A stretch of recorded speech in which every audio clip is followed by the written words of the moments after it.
করেছিস। এখন কোনো বন্ধু আছে গণের মতো কলঙ্কিত বন্ধু বাংলাদেশে আর দ্বিতীয়টা নাই। গণ 29 বছরে সালমান শাহর পরিবারের পক্ষে একটা কথা বলে নাই, কোনোদিনও সালমান শাহর খবরটা জিয়ারত করতে যায় নাই। গণ এখন কোথায়? কেরানীগঞ্জ কারাগারে। গণ তোমার চ্যালেঞ্জ কোথায়? তুমি ওমরা করতে চাচ্ছি না। শোনো, ওমরা হজ তখনই কবুল হয় যখন আল্লাহর কাছ থেকে আল্লাহ চায় বান্দা ওমরা হজটা করুক। আল্লাহ চায় নাই গণের মতো একটা কলঙ্কিত মানুষ মক্কা মদিনায় বানাবে।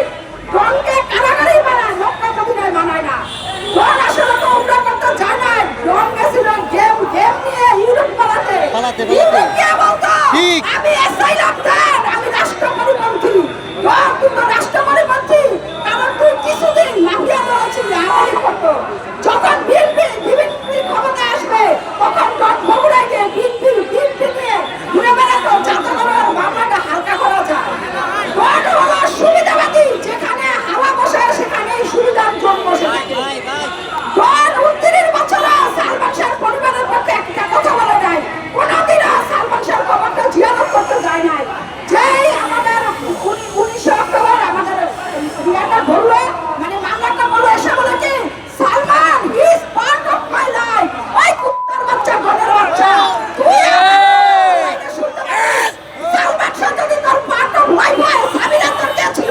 তুই তো সামিরার সাথে সালমান শাহ বছরে দিনের পর দিন বেশিয়ার করেছিস। এখন কোনো বন্ধু আছে গণের মতো কলঙ্কিত বন্ধু বাংলাদেশে আর দ্বিতীয়টা নাই। সে বলে কি আমি জানাজায় আসতে পারি নাই। তুই কেন আসতে পারবি না? হরতাল শুক্রবারে কোনো হরতাল ছিল, আপনারা শুনছেন? আজ আপনি শুনছেন শুক্রবারে কোনো হরতাল ছিল? সে হরতালে আসতে পারে নাই।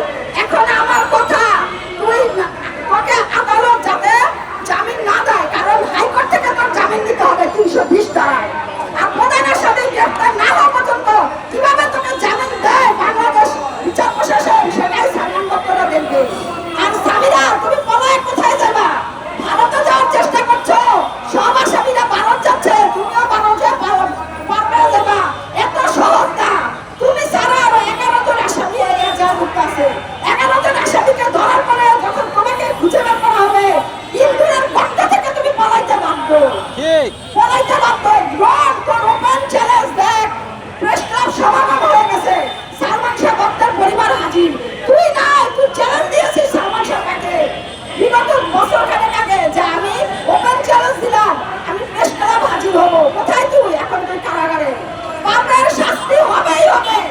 যে কোনো পাপ কোনোদিন ঢাকা থাকে না, আর পাপ ছাড়ে না পাপকে। আর আসল প্রমাণ, সে কেন বিমানবন্দরকে আটক হবে ইমিগ্রেশনে?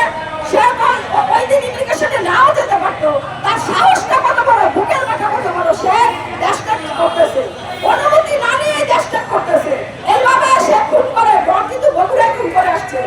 গণ বগুড়ায় খুন করে ঢাকা আসছে, সালমান শাহর কারণে সে সিনেমা জগতে আসছে। আর সে কি করলো? সেই সালমান শাহকে খুন করে দিল। গণের মতো অকৃতজ্ঞ আর একজনও নাই, একজনও নাই গণের মতো অকৃতজ্ঞ। একটু কৃতজ্ঞতা তার ভিতরে নাই যে সালমান শাহ তার বন্ধু ছিল।